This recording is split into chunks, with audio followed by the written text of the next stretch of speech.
समान। गुरु से मिलने जाओ, सतगुरु से मिलने जाओ, भगवान के दरबार में जाओ। कुछ स्थान ऐसे होते हैं जहां पर कभी भी आपको खाली हाथ नहीं जाना चाहिए।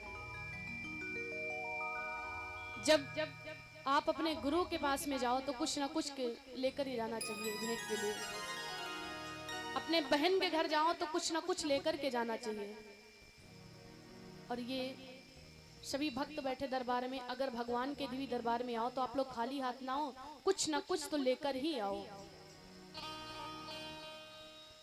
अगर दान नहीं है, आपके पास में सामर्थ्य नहीं है, तो भगवान के लिए प्रसाद लाइए। प्रसाद की भी सामर्थ्य नहीं है तो एक फूल ही ला करके चढ़ा दीजिए। बोलिए सच्चे दरबार की। तो सभी लोग मिलकर के 2 मिनट परमपिता परमेश्वर सतगुरुदेव भगवान के चरणों का प्रणाम करेंगे। और उसके बाद में आज की तो बड़ी विचित्र कथा है, भगवान श्री राम जी और सीताराम जी के विवाह की कथा। बोली दुर्गा माता की। सारे तीर्थ धाम आपके चरणों में, हे गुरुदेव प्रणाम आपके चरणों में। बोली सतगुरुदेव भगवान की। तो सभी लोग अपने अपने गुरु के लिए हाथ उठाएंगे। जितने भी भक्त बैठे इस दरबार में, कंजूसी आप लोग मत कीजिए। पीछे वाली माताएं, इधर वाले भक्त हमारे जितने बैठे, सभी लोग अपने अपने गुरु के लिए गाएंगे। सारे तीर्थ धाम आपके चरणों में, सारे तीर्थ धाम आपके चरणों में, हे गुरुदेव प्रणाम आपके चरणों में। ओ सारे तीर्थ धाम आपके चरणों में, हे गुरुदेव प्रणाम आपके चरणों में।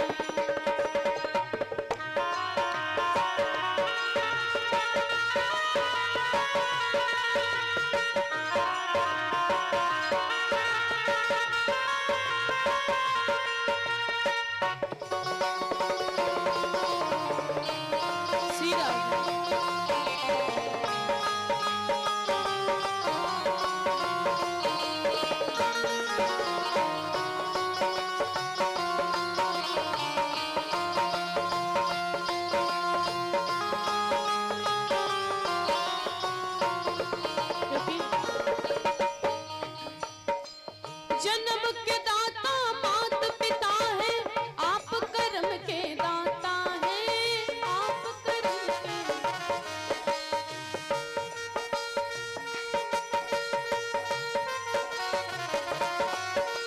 जन्म माता और पिता देते हैं और कर्म के दाता गुरुदेव होते हैं।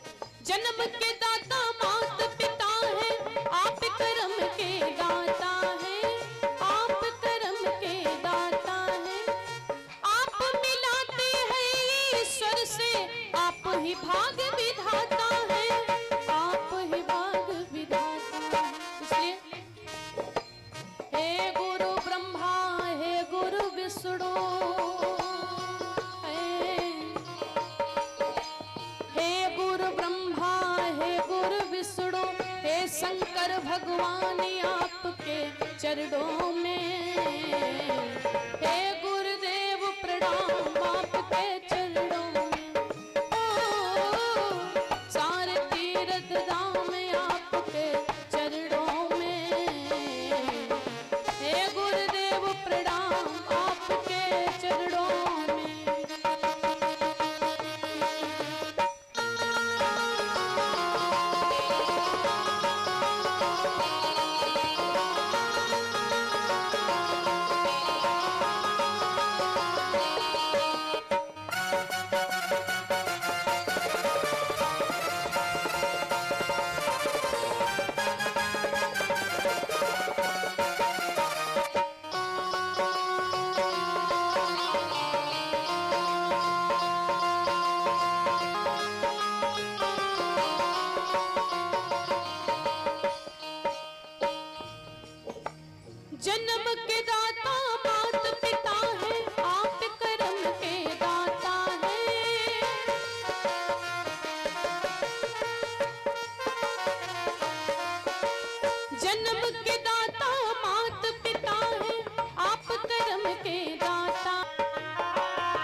बोली सच्चे दरबार की। और ये हमारे परम सम्मानीय भैया श्री राम जी गवर्नमेंट की तरफ से भगवान के चरणों में 501 मुद्रा, आप लोग जोरदार ताली बजाएंगे। भगवान के चरणों में सादर दान किए, भगवान की कृपा सदैव उनके परिवार पर बरसती रहे। और भैया जी की तरफ से श्री राम जी गवर्नमेंट अभी जो 501 मुद्राएं दिए हैं, 51 मुद्राएं मुझे गुप्त दान दिए हैं। राम जी की कृपा सदैव उनके परिवार पर बरसती रहे। बोलिए सच्चे दरबार की, बोली दुर्गा माता की। अभी आप लोग महाराज जी के मुखारबिंद से बड़ी सुंदर कथा के दर्शन कर रहे थे। दिन की बेला में आप लोगों ने श्रवण किया, भगवान से सभी सखियां बार बार विनती करती कि झुक जइयो तनिक रघुवीर सिया मोरी छोटी है। हजार बार विनती करती हैं, लेकिन भगवान ने शीश नहीं झुकाया। जिनका विवाह हो गया है उनके लिए कोई बात नहीं है, लेकिन अभी जिनका विवाह नहीं हुआ है वो भैया लोग हमारी बात ध्यान से सुन लें। सखियां बार बार विनती करती कि झुक जइयो तनिक रघुवीर लली मोरी छोटी है, लेकिन भगवान ने अपना शीश नहीं झुकाया। क्यों? बोले नारियों के समक्ष में कभी भी शीश झुकाना नहीं चाहिए। और आजकल जैसे जमाना नहीं था, मैंने पहले भी बता दिया, आजकल लड़की जयमाल को लेकर के आए हाथ में माला, और लड़की जरा से इशारा करे कि लौंडो तुरंत ही झुका देती है, जल्दी पहनो, देर हो रही है। लेकिन सखियां बार बार विनती करती हैं।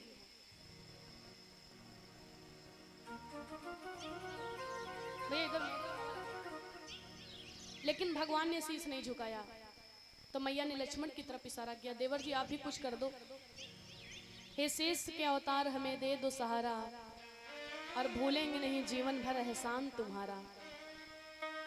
अगर एक बार मुझे सहारा दे दोगे, मेरा काम बना दोगे, तो पूरे जीवन गुजर जाएगा, आपका एहसान नहीं भूलेंगे। लक्ष्मण ने कहा भाभी मैं क्या कर सकता हूं? लक्ष्मण जी ने दिमाग लगाया, बोले एक उपाय है क्या? लो भगवान के चरणों में हम दंडवत प्रणाम करेंगे, लेट करके प्रणाम करेंगे। और लक्ष्मण जी भगवान के चरणों को पकड़ करके पृथ्वी पर लेट गए। लक्ष्मण जी कहते कि आज जब तक के भैया मुझे उठाएंगे नहीं तब तक के हम उठेंगे नहीं। और कहते सुनो भाभी, जैसे भैया हमको उठाना चाहेंगे, झुकेंगे, आप तुरंत जयमाला पहरा देना। बोले ठीक है। मिच गई बात। 2 मिनट बीत गया, 5 मिनट बीत गए, 10 मिनट बीत गए। लक्ष्मण जी कसम खाए पड़े हैं, राम जी भी कसम खा लिया आज उठाएंगे नहीं चाहे जो हो जाए। और जब बड़ा समय बीत गया तो भगवान समझ गए लक्ष्मण की चालाकी कि ये उठने वाला नहीं है, और इसलिए भगवान ने झुक करके लक्ष्मण को जैसे उठाना चाहा, सीता मैया ने जयमाल पहरा दिया। बोली श्री रामचंद्र भगवान की।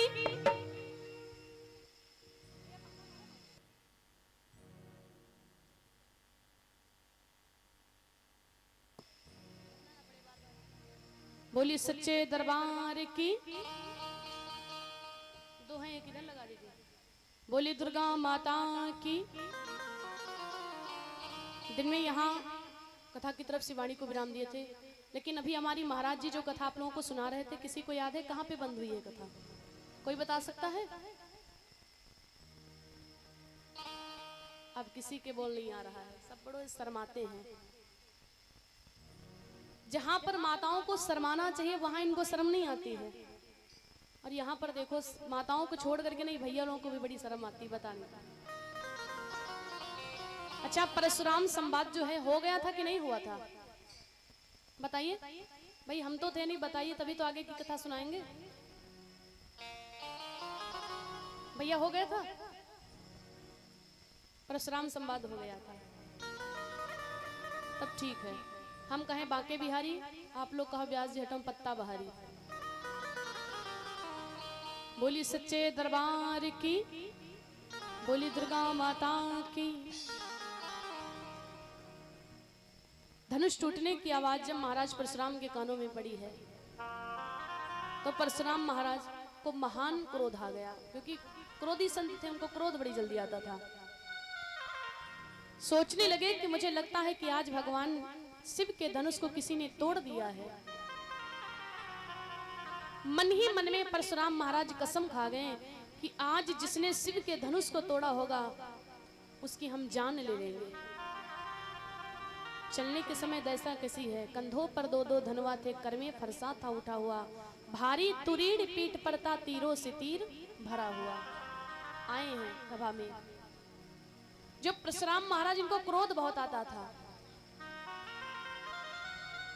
मान लीजिए इतना क्रोधी ये संत थे, अगर कोई बेना लेकर के इनके आगे हवा करे गर्मी में, तो अगर हवा ज्यादा हो जाए तब श्राप, और हवा कम रह जाए तब श्राप। अब आदमी कितने में करे? ये महान क्रोधी संत हैं, आए हैं।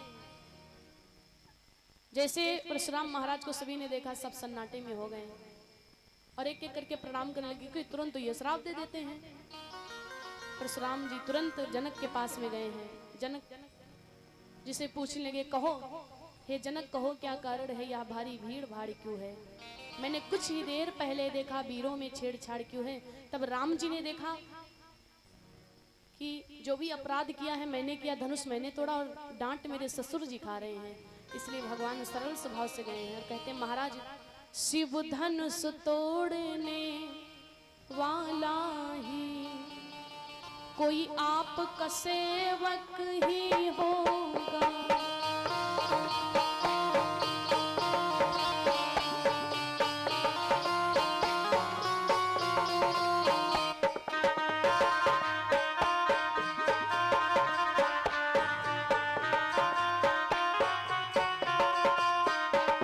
शिव धनुष तोड़ने वाला ही कोई आपका सेवक ही होगा।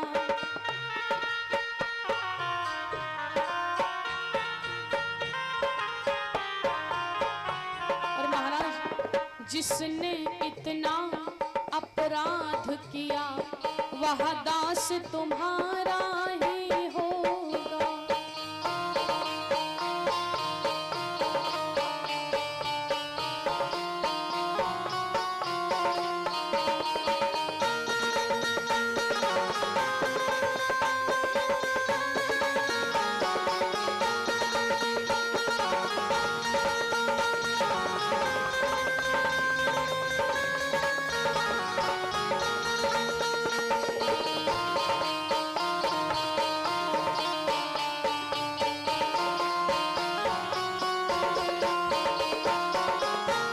बोली सच्चे दरबार की। भगवान सरल स्वभाव से गए हैं। महाराज आपके सेवक के अलावा, आपके दास के अलावा और इतनी बड़ी सामर्थ्य किसमें हो सकती है? आइए, जितना भी परशुराम संवाद की कथा थी आप लोगों ने महाराज जी के मुखारबिंद से सुनी। अब परशुराम संवाद होने के बाद में बड़ी विचित्र कथा आती है, भगवान श्री राम जी के विवाह की कथा आती है। अगर आप लोगों से कोई पूछे कि बिना दूल्हे की बारात किसकी गई थी, तो क्या आप लोग बता पाओगे? बताइए, बिना दूल्हे की बारात किसकी गई थी? राम जी की। बिना दूल्हे की बारात राम जी की गई थी, क्योंकि जो दूल्हा था वो तो पहले से ही पहुंच गया था। धनुष टूटने के बाद में महाराज विदेहराज जनक जी बड़ा सुंदर सा एक पत्र लिखते हैं और उस पत्र को दूत के द्वारा, सतानंद जी के द्वारा अयोध्या नगरी में भिजवा दिया। सीता राम जी की जोड़ी बड़ी सुंदर जोड़ी है। आज के युग में क्या होता है, देखिए आप लोग अगर विवाह अपने बेटी का करो तो हमेशा जोड़ में ही विवाह करना चाहिए, लेवल में विवाह करना चाहिए। आपकी बेटी अगर पढ़ी लिखी है तो पढ़े लिखे लड़के से की विवाह करिए। अगर बेटी आपकी पढ़े लिखे नहीं है तो पढ़े लिखे लड़के से विवाह मत करो। क्यों? अगर आपकी बेटी नहीं पढ़े है और जो लड़का है वो पढ़े, अगर विवाह कर दोगे तो आपके दामाद जी आपके बेटी से कहेंगे ले आओ वाटर, तो आपकी बेटी लेके जो है टमाटर, यही दिक्कत हो जाएगी। तो इसलिए शादी जब भी करो हमेशा जोड़ में करना चाहिए, लेवल में करना चाहिए। और विचित्र बात तो ये है कि जब किसी लड़की की शादी तय हो जाती है किसी लड़के के साथ में, गोद भराई होने के बाद में वो लड़की दूल्हे को देखने में कैसी लगती है? चंद्रमुखी जैसे लगती है। जब विवाह तय हो जाता है, विवाह तय हो जाने के बाद में लड़के को लड़की देखने में चंद्रमुखी जैसी लगती है, और जब उसी लड़की का विवाह लड़के साथ में हो जाता है तो विवाह के बाद में वही लड़की देखने में चंद्रमुखी सी, सूरजमुखी सी लगने लगती है। पहले चंद्रमुखी थी और उसके बाद में फिर सूरजमुखी लगने लगती है। और जब विवाह के 10-12 साल बीत जाते हैं तो वही लड़की दुल्हा को देखने में ज्वालामुखी जैसी लगने लगती है। ये बड़ी विचित्र बात है। पहले तो बड़ी अच्छी लगती है, लेकिन बाद में वही ज्वालामुखी लगने लगती है। और अगर माताएं नाराज हों, भैया कहीं खेत से आवे, कह दिए तनी एक कप चाय बना लो जाए, तो हमारे हिसाब से अत्ता चाय ना खोली जत्ता चाय बनावे वाली खोली हो। शादी विवाह से पहले तो बड़े गुड़ विचारे जाते। लोग कहते कि देखो भैया कितने गुड़ से विवाह बन रहा है, और जैसे शादी हो गई तो गुड़ तो कहीं अलग ही चले गए। पता यही चलता है कि जो उनकी दुल्हन है, जो औरत है, भैया की दुल्हन शौकीन है कथा की, तो भैया नौटंकी के शौकीन है। एक जैसे जोड़ नहीं मिलते दुनिया में। दुल्हन पंचामृत की शौकीन है तो भैया बियर के शौकीन है। ये आप लोग खुद ही देखते हो। पत्नी और पति ये दोनों का जोड़ एक जैसा मिल जाए तो मान लीजिए कि बड़ी सौभाग्य की बात है। एक जैसे दोनों नहीं मिलेंगे, कोई किस चीज का परेशान तो कोई किस चीज को लेकर के। लेकिन जो सीता राम जी की जोड़ी है, अनोखी जोड़ी है, बड़ी सुंदर जोड़ी है। सतानंद जी के द्वारा वो पत्र भिजवाया गया है, और उस पत्र को लेकर के महाराज दशरथ के महल में आते हैं। जैसे दशरथ को वो पत्र मिला है, आहा, अपार खुशियां मनाई जाने लगी। और इधर जनकपुरी में भगवान श्री राम के विवाह के लिए तैयारियां होने लगी हैं। बोली सच्चे दरबार की। ध्यान दीजिए, जब माताओं के घर में इनके बेटे का विवाह होता है या बिटिया का विवाह होता है, तो माताएं 1-2 महीने से पहले ही विवाह की तैयारियां करना चालू कर देती हैं। चावल बीनती हैं, जो उड़द होते हैं दही बड़ा बनाने के लिए बड़ी व्यवस्था लगती है शादी विवाह में। 1-2 महीने पहले से ही व्यवस्था चालू हो जाती है। लेकिन जब भगवान का विवाह हुआ, भगवान के विवाह का जब पत्र आया है, तो भगवान की विवाह की तैयारियां होने लगी। तैयारी करने में कितना समय लगा है? इंतजाम करते हुए बीती सारी रात, रघुकुल के अनुरूप ही चली बारात प्रभात, रघुकुल के अनुरूप ही चली बारात प्रभात।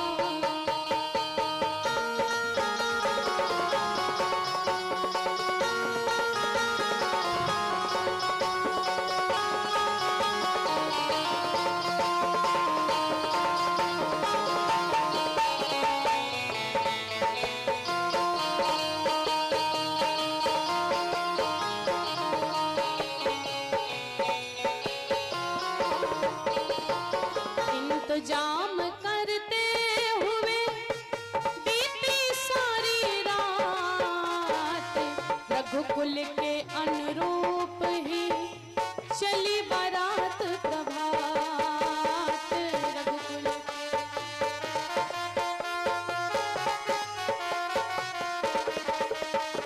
इंतजाम करते हुए, इंतजाम करते हुए बीती सारी रात, रघुकुल के अनुरूप ही चली बारात प्रभात।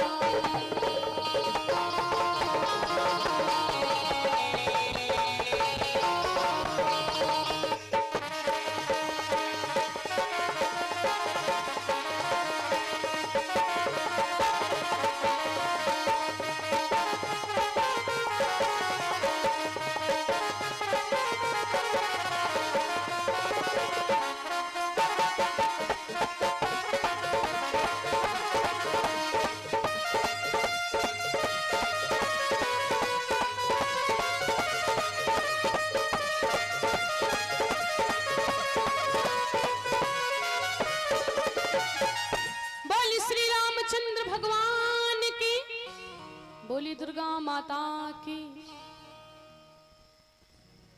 अगर ये आपका जोर है तो आपका ये जोर बहुत ही कमजोर है, इस जोर से काम नहीं चलेगा। अच्छा, भगवान के विवाह में कितने लोगों को खुशी है? जिनको खुशी है वो लोग हाथ उठाएंगे, और जिनको भगवान के विवाह में दुख है वो लोग भैया नीचे रखेंगे। जितने लोगों को खुशी केवल वही हाथ उठाएंगे, पीछे वालों को दुख है। अच्छा, जब आदमी को किसी प्रकार की खुशी होती है तो वो क्या करता है? जब व्यक्ति को किसी प्रकार की खुशी होती है तो क्या करता है? नाचता है। और यहां से कितने लोग नाचेंगे भगवान के विवाह में? जरा हाथ उठाकर बताएंगे। कोई नहीं नाचेगा। जय हो। अभी माताओं के घर में जब शादी विवाह होता है, चाहे इनके बेटे का विवाह हो चाहे इनके भाई का विवाह हो, तो फिर कोई गाना छूटी ना हमारे हिसाब से, जिप्पा सब माताएं नाचे ना 2 मिनट। और भगवान के विवाह में देखो कितना शर्म चोरी।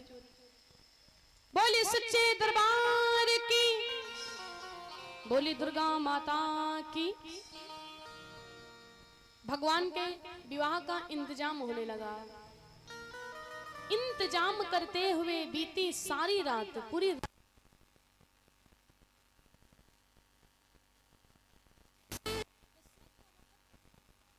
माता सुमित्रा, माता कौशल्या आ गई। बड़ी प्रसन्न है सब लोग। भरत और शत्रुघ्न जी ने उस पत्र में जो भी लिखा था पढ़ करके सुना दिया। भरत जी कहते हैं कि भैया गुरुदेव के साथ में गए और थोड़ी ही समय में गुरु विद्या को प्राप्त कर लिया।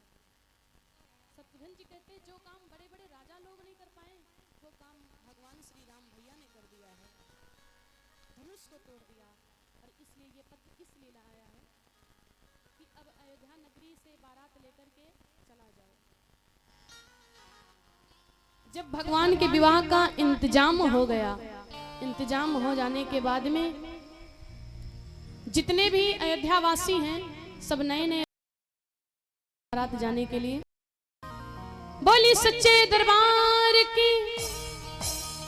और हम अपने परम सम्मानीय बाबा प्रधान जी को बुलाएंगे, क्योंकि भगवान की बारात निकलने वाली है, इसलिए आकर के कुछ बाबा जी दान करें। जब विवाह होता है, चाहे बेटे का हो चाहे बेटी का हो, तो कुछ ना कुछ दान किया जाता है। जी सबसे पहले आ जाए भैया लोग जो इधर बैठे कुर्सी वालों, आप लोग भी आ जाइए, कुछ आकर के दान कीजिए। बोली सच्चे दरबार की, बोली दुर्गा माता की। आइए इधर सामने से सब लोग आएंगे।